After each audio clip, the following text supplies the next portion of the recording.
Bonjour tout le monde. Donc c'est un grand plaisir d'être ici et de pouvoir vous présenter quelques réflexions. Donc c'est un projet qui existe en fait grâce à Transport Canada. C'est un projet extrêmement intéressant. Je suis pas là pour faire. Donc moi je suis professeur à HEC Montréal. Je suis pas là et puis fellow Cyrano. Je suis pas là pour vous donner des leçons, faire mon prof. Mais peut-être pour vous dire ce que j'ai appris en fait. Et puis ce que j'ai appris déjà dans la matinée, waouh, ça a été quand même montagne russe émotionnelle pour moi. On commence avec un plan d'action du Québec très optimiste, très positif. Et puis ensuite, présentation du Canada sur le fait que finalement on résiste bien, on est résilient et puis même on améliore un peu nos positions. Ensuite, avec Guillaume, j'ai revécu un peu la semaine dernière avec la fin du monde de la tempête du verglas, où je me suis dit, waouh, c'est vraiment l'oracle des mauvaises nouvelles, Guillaume, et puis avec Luciane qui nous fait... qui nous rappelle que non, mais bon, il y a quand même, oui, Guillaume, il y a des contraintes, et puis l'Europe, c'est quand même une grosse contrainte, et on peut pas se passer de l'Europe. Donc, des choses extrêmement intéressantes. Donc, ce que j'ai appris en fait dans ce projet, puis aussi ce matin, et je dois avouer que je suis, enfin, chacun apporte son analyse dans différentes dimensions, une dimension à la fois économique, géopolitique. Nous, ce qu'on va faire avec Aïchata, c'est vous parler un peu de géoéconomie. Euh, et donc, c'est intéressant, je trouve, d'avoir toutes ces perspectives, et y compris le plan d'action du Québec, par exemple, et la position du Canada. Je trouve ça vraiment très intéressant. Les chiffres que j'ai retenus, c'est évidemment, bon, 75-76% de nos exportations vont vers les États-Unis. Puis je vais faire attention au vocabulaire néanmoins. Donc là, je vais continuer d'utiliser ce vocabulaire. Donc 76% des exportations du Canada vont vers les États-Unis. Ça veut dire, puis oui, je dis Canada, puis vous avez entendu Lucian qui vous a dit countries do not trade, firms do. Donc ça veut dire que en fait on agrège des données, donc il y a peut-être des biais d'agrégation. Quand on définit un dénominateur qui est un pays, alors, on aurait pu définir un dénominateur qui est la région des Grands Lacs et du Saint-Laurent. Donc, vous voyez, quand on mesure, on a aussi des biais en fait dans la façon dont on agrège les données et du coup les conclusions qu'on peut en tirer, et puis les plans d'action qu'on peut mettre en place. Donc, 76%, mais il faut savoir que 30% du PIB du Canada, c'est des exportations. Donc, ça veut dire que 70% du PIB du Canada, c'est l'interne, c'est l'économie interne. Donc, c'est pour ça que moi, Donald Trump me stresse, oui, comme beaucoup de monde, j'imagine, sur la planète. Mais je ferai le lien aussi avec ce que disait Guillaume. Euh, Il y a un plan, en fait. Moi, puis vous le savez, je suis déjà intervenu ici l'année dernière. En mathématiques, on parle, quand on définit des événements, on va parler d'ensemble ouvert ou d'ensemble fermé d'événements, on va parler de probabilité, objective, subjective, puis on va définir en fait deux concepts, l'incertitude et le risque. Et ça date des années 20. Et en fait, le risque, c'est probabilisable, hein, probabilité subjective ou objective, et puis l'incertitude, bah, c'est pas probabilisable. Donc, il y a des choses qui sont du domaine de l'incertitude, mais tout n'est pas du domaine de l'incertitude dans le président Trump, dans son leadership. Donc, il y a un plan, et puis je pense que je suis d'accord avec beaucoup des points de Guillaume. Il y a un plan, vous lisez le Heritage Foundation, on a une idée quand même de ce qui est en train de se dérouler. Avec, oui, peut-être un peu d'incertitude sur les bords, mais il y a quand même beaucoup de risques.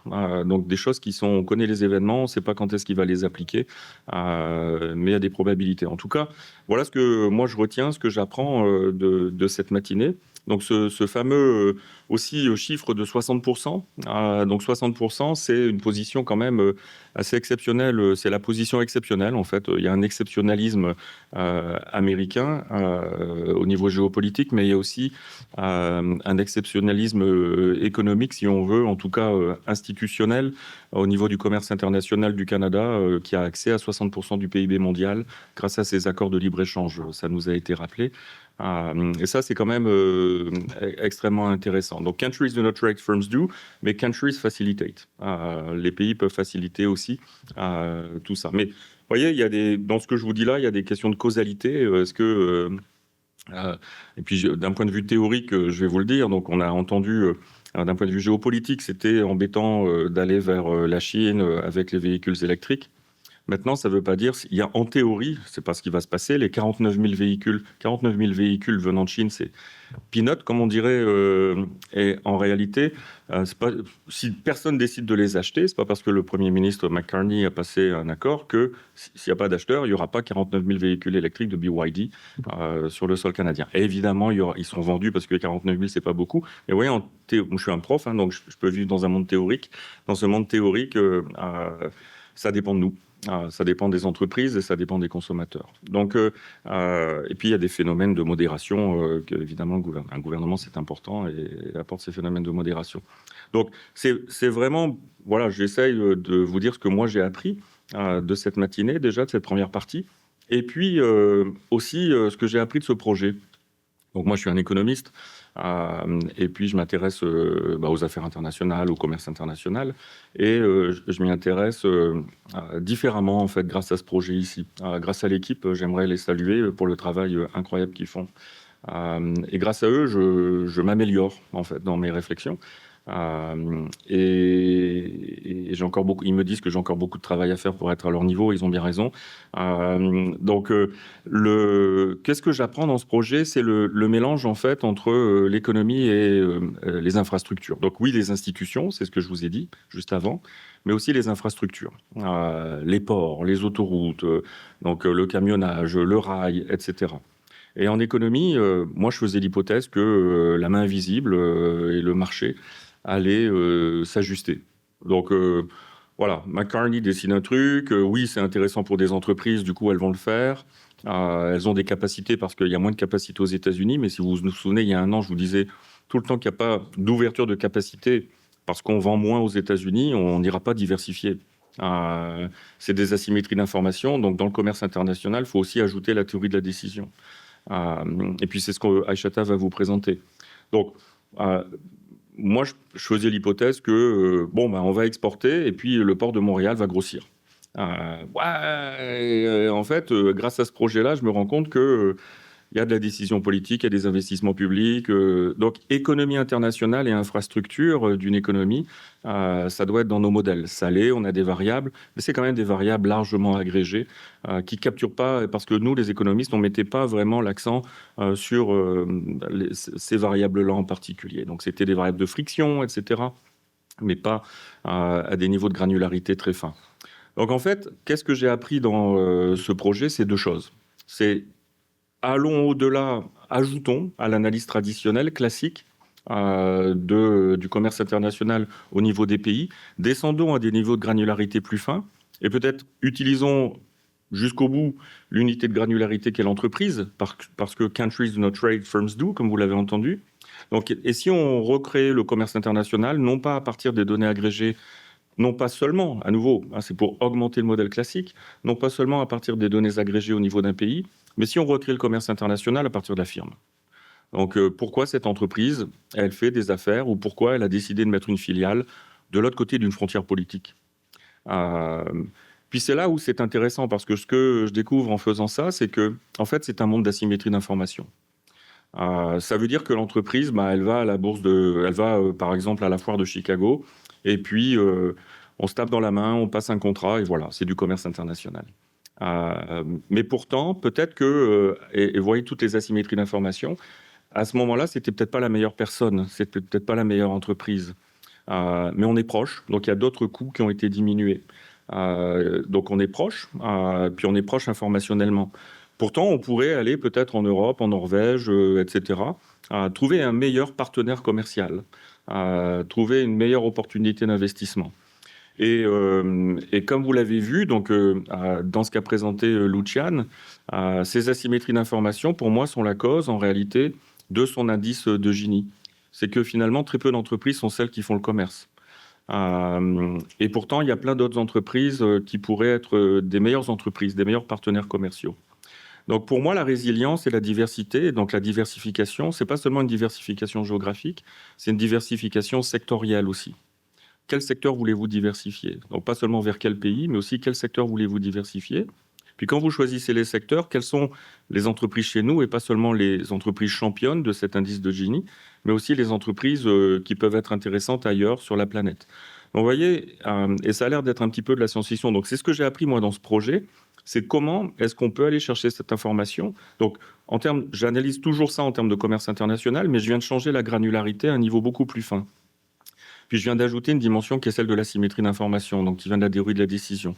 Quels sont les outils de la théorie de la décision? C'est l'intelligence artificielle. Donc comment est-ce qu'on peut utiliser finalement toutes les données d'entreprises sur la planète et qu'on désagrège ça à des niveaux de granularité très fins pour pouvoir en fait dire à nos entreprises ici, parce que firms trade, donc pour pouvoir dire à nos entreprises d'ici, si vous avez des capacités naissantes, parce que vous avez des difficultés de partenariat avec les États-Unis, ou si vous vous rendez compte que votre partenaire de Chicago n'est pas finalement le meilleur partenaire possible, ça aussi, une note de bas de page, c'est que nous les économistes, on faisait l'hypothèse que le commerce international était optimal d'une certaine façon, elle est implicite. Le marché va s'ajuster, le port de Montréal va grossir, voilà. Mais c'est pas comme ça. Dans la vraie vie, ça fonctionne pas comme ça. Vous êtes 8 milliards d'habitants sur la planète, le nombre d'entreprises sur la planète est énorme. Donc comment vous pouvez trouver la bonne information? Et à nouveau, pour moi, aujourd'hui, les pays, là je reviens au niveau de granularité très haut, les pays qui vont gagner sont ceux qui vont maîtriser ces outils d'intelligence économique. Donc données, puissance de calcul. Et bien humblement, en fait, c'est ce qu'on essaye de faire ici. Donc, j'ai une présentation. Évidemment, je vous ai fait mon prof finalement. Donc, j'ai une présentation. Donc, oui, on parle d'incertitude, mais pas vraiment. Vous comprenez que c'est aussi beaucoup du risque. Donc, cette diapo, elle est faite pour ça. Donc, on parle d'incertitude géopolitique, mais en réalité, ça fait quand même longtemps qu'on sait que Donald Trump veut continuer de vendre du pétrole, mais il veut contrôler le pétrole. Pourquoi? Parce qu'il veut contrôler la Chine. Donc, vous l'avez entendu à nouveau avec Guillaume. Donc, est-ce que le Groenland, est-ce que le Canada, vous avez entendu aussi, pourquoi pas contrôler l'entrée du Saint-Laurent? Là, on va contrôler le détroit d'Ormuz. La 82e brigade aéroportée, qui est une brigade mythique, un régiment mythique aux États-Unis, et la 101e, donc les Européens comme moi qui se sont intéressés un petit peu par leur histoire familiale à la Seconde Guerre mondiale, c'est des chiffres qui leur parlent. La 82e, la 101e, on connaît. Et en fait, elles sont en train de se déplacer à l'heure où on se parle vers le détroit d'Ormuz. C'est pas pour envahir Téhéran, c'est impossible. Pour les États-Unis, presque rien n'est impossible. Mais c'est compliqué. Et politiquement, ça va être compliqué. Et ça intéresse Donald Trump. En revanche, contrôler le détroit d'Ormuz, moi, depuis que je suis petit, on me dit touchez pas au détroit d'Ormuz. Contrôler le détroit d'Ormuz, c'est quelque chose qui est faisable, en réalité. Et c'est la même chose, contrôler le détroit d'Ormuz, contrôler le Saint-Laurent, c'est des choses qui sont possibles. Quelles sont les implications en fait de ce choc qui est le choc iranien, prévisible en tout cas dans le domaine du risque selon moi, pas dans le domaine de l'incertain.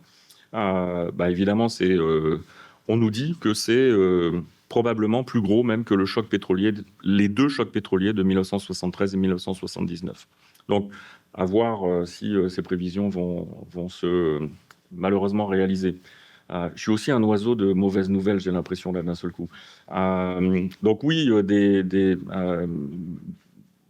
perspectives négatives, en fait, sur nos chaînes d'approvisionnement, évidemment. Donc des choses qu'il va falloir qu'on gère. Donc à nouveau, pourquoi est-ce que nous, on a décidé d'adopter plutôt une perspective de corridor? Complètement par hasard, pour vous dire la vérité. C'était bien avant l'élection du président Trump. Mais c'était pour valider, tester en fait cet argument, cette hypothèse qu'on faisait. Est-ce qu'une économie, elle est nationale? Est-ce que l'économie, elle est associée à des frontières politiques ou ça va au-delà? Et ces questions d'asymétrie d'information, finalement, je fais du commerce avec les gens d'à côté, dans mon ensemble d'informations, donc dans on appelle ça le biais du lampadaire en statistique, donc sous la lumière de mon lampadaire. Puis j'ai du mal à voir en dehors parce que j'ai pas de lampadaire. L'IA, c'est le lampadaire de demain pour le commerce international. Donc, on a décidé de s'intéresser au corridor des Grands Lacs et du Saint-Laurent, et puis à la grande surprise de tout le monde, je pense, on est capable en fait de, la mienne en tout cas, de surprise, on est capable en fait de regarder en temps réel autant que ce soit possible, mais on est capable d'avoir ce jumeau numérique économique et de regarder l'évolution des secteurs industriels dans la zone, de regarder les produits, d'associer ça à des entreprises. Donc, vous voyez, déjà, quand j'ai parlé de secteur industriel, quand je parle de produits, HS6, et puis quand je parle d'entreprise, rien que d'avoir une base de données qui est capable de faire ces trois choses-là ensemble, ça devient vraiment intéressant. Enfin, d'un seul coup, on est capable de repartir dans recréer des indicateurs économiques pour faire ça. Cette région-là aussi, on a découvert que c'était finalement, si c'était un pays, ça correspondrait à la troisième économie mondiale. Loin quand même derrière la première et la deuxième, mais ça correspondrait quand même à la troisième économie mondiale. Et c'est un exemple parfait, presque exceptionnel, du modèle de gravité en économie internationale. Ça se passe ici. Et à nouveau, le modèle de gravité, c'est le biais du lampadaire, finalement. Je mets la lumière sur cette zone, et cette zone, elle me dit que je suis la troisième économie mondiale, parce qu'on est dans la lumière. Mais ça ne veut pas dire que c'est optimal. À nouveau, il y a peut-être d'autres choses à aller chercher ailleurs. Et vous voyez, je suis en train de vous redéfinir ce que c'est que la diversification. C'est moins une diversification pays, plus une diversification secteur. Donc, quelles sont les entreprises, vers quel secteur, ou ailleurs sur la planète. Et puis, je vais arrêter de faire mon prof, je vais laisser Aïchata vous montrer tout ça.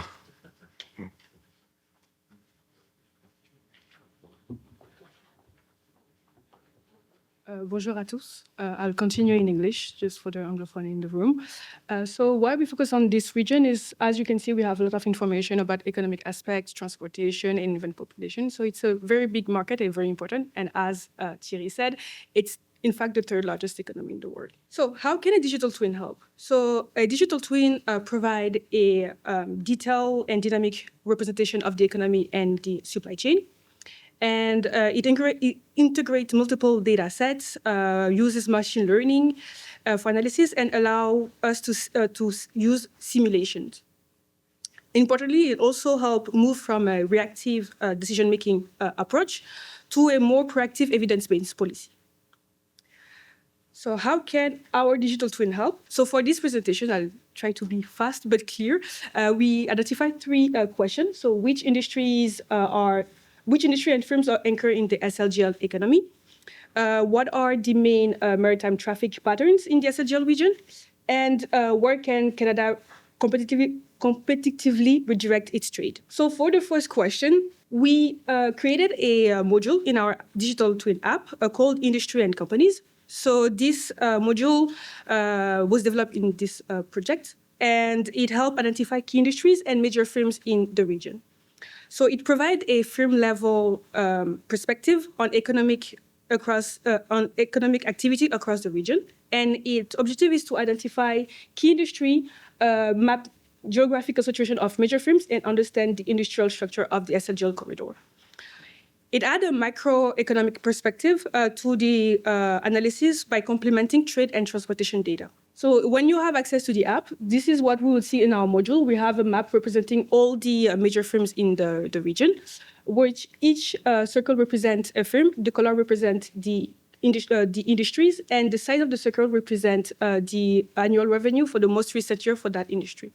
So we have many perspectives. We have the industrial perspective, but we also have the macro perspective, where we can filter by specific provinces and states in our region, but also by firms. And we have additional information on the firms, the number of employees, the annual revenue, the address, and the name of the firm and the sector they are in. For the second question, this is focused on the maritime traffic pattern in the SLGL region. We created a module called the SLGL Maritime Profile Dashboard. This was created in the context of a project done by one of our postdocs here at Cyrano.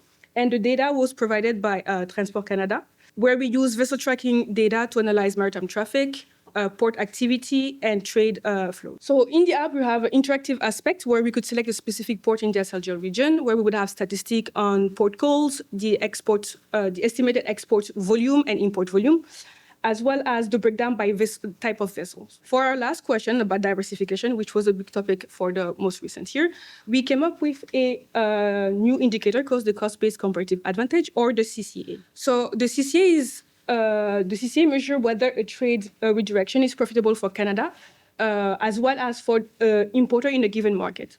For a given product and a year, the CCA shows the per unit margin available to Canadian firms. So as we said, country does not trade, it's firms that trade, to replace another exporter in a given market. So the idea of the CCA is very simple. We use three trade flows to calculate the CCA, and basically compare the price Canada offers to its current market, so the FOB, with the importer price from this current exporter, the CIF, and incorporate the freight cost from Canada to that new importer, and the tariff applied on all those three trade flows. So remember our question, can Canada redirect vehicle part away from the US and be Germany price? This is a very specific question, but we have way to answer a more broader question. The way we would read this map is all the countries highlighted by a color are the countries that are possible importers. So the way we read it is that when you have a country in green, that means a positive CCA. That means that for both Canadian firms and the importing country firms, they are both gaining from redirection. While when we see that we have a red country, that means that it's unprofitable for either for Canadian firms or for the country importing to switch suppliers.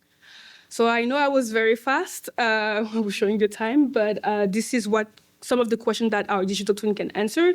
And later on in the day, I will show some aspect of what else we can do with our digital twin. So do not forget to follow us on LinkedIn, also on our website, where we post some of our research and also access to the digital twin if you want to take a look. So thank you very much.